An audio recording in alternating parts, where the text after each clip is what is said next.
Alright, got a new Pro Controller Silicone action pack here, and this covers the controller front and back. Also gives you grips for the sticks. That's the main reason I bought it. Now, this does have some design flaws we'll get into. As you can probably see in the initial video, initial shot of it there, it covers everything with a bit of depth to it. So it's going to be a little weird for things like platformers and trying to get to the home screen. It looks like the buttons that aren't super large are going to be a little bit harder to press. But we'll take a look here and see. So I've got, okay, right's working fine. Nothing too odd there. But it does take a little bit more effort to get the fingers exactly where you want them. So we'll do a little bit of 2K Battlegrounds here and see how well that's working with it.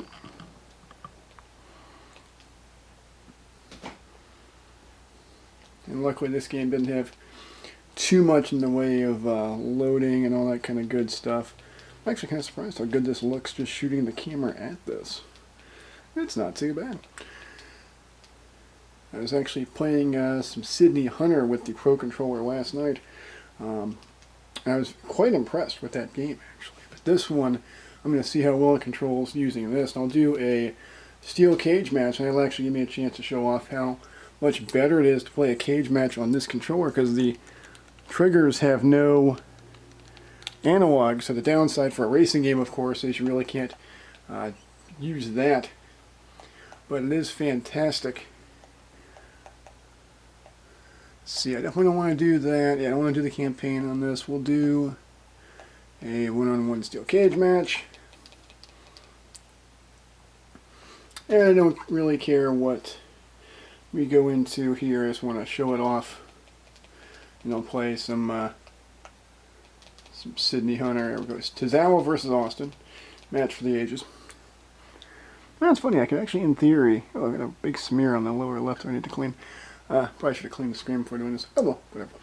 Just got home from work, so had some dinner, and now we're gonna play some Battlegrounds, and I'll do some Sydney Hunter, which I'm actually quite impressed by. But that one I'm going to be interested in seeing how it works with this, because this should work really nicely with the stick covers. I can already tell with how it's arranged. I've never had stick covers quite like this, where it's kind of serrated in the middle.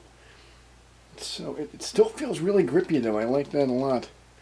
And I wish this game had an option to nix the entrances, because that's what's taking so damn long. And there's also rumble that I wish you could turn off, which is really annoying when you're in portable mode.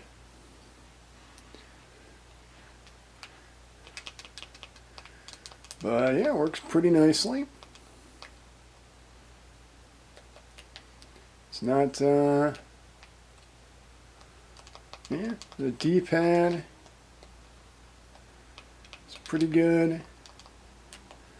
Definitely going to be weird. Yeah, it's definitely going to be weird for trying to do like an actual platformer with this. But we shall see here. So we'll go to the home button, and I'm pressing the home button, and there we go. It takes a second there. There's definitely a hitch to it because of this grip in the way. You're trying to naturally feel the middle pivot, and you can't quite feel it as easily because you've got the blue trim kind of blocking it. So the cutout is great for the sticks.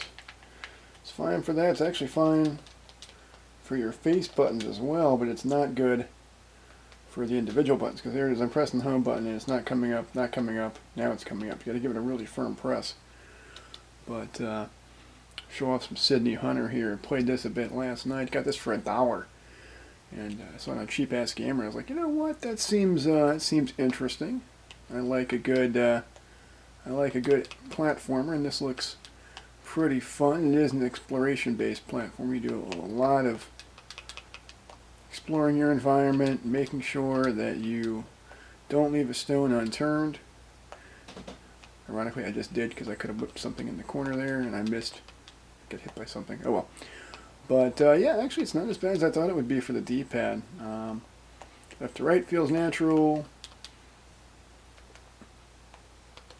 Trying to go to the home screen's tricky though. Like anything that requires a quick button press is less than ideal. All I can say, I'm missing some of these bats because they all blend in because I'm behind the camera playing this. Oh well, that was a fun playthrough on that. Next we'll try... Oh yeah, I picked up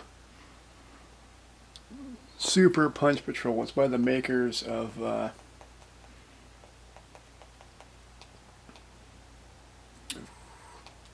Gunman Clive. This is a platformer I picked up. Another one, I think it was like 20 cents. So my purchase of the Mario collection is paying dividends here because I'm getting so much value for that because I got a couple games just off of that with the coins, and I had some coins left over. But we'll see how well it works for this game. This one's not quite as polished as Sydney Hunter is, but it's still a decent little game. And hitting the A button does jack shit, so that helps a lot. Oh, okay, it's weird. It actually won't correct it, but yeah, it's not bad. The D-pad works pretty naturally. It is weird going from left to right with it, but still doable. So, okay, you know, I gotta say, for I think this was $9. The sticks feel a lot more natural. You can actually control this game with the stick, but you use your bow and arrow. Yeah. Well, I gotta say, pretty happy with the purchase. Definitely something that's gonna make life a lot easier for some games. Might be a little harder for others. I think for a first-person shooter, it'll be easier. I'll probably try a little bit of Paladins with this a little later. And I'll play some Mario Galaxy with it as well. I actually played through some Galaxy yesterday. Spent about 2 hours on it. Love that game again. I actually played it a little bit again on Dolphin, mapping everything to 360 or the Xbox controller. And I was like, yeah, this feels pretty natural. You just use the right stick for your pointer, and that works reasonably well. It's not perfect, but it works nicely. And I was quite impressed. So we've tried a few games there. I'm not going to worry about Animal Crossing. I got Draw a Stickman because it was dirt cheap. I got this because it was like 9 cents. What else we have here? I want to give it a shot. We'll try some Tetris. Why not? I want to start some of these games. I have no idea what Diabolic is. I think that was a freebie on the eShop. There's a couple of freebies. That game on the far right was definitely a freebie. The one with the very purpley icon on it.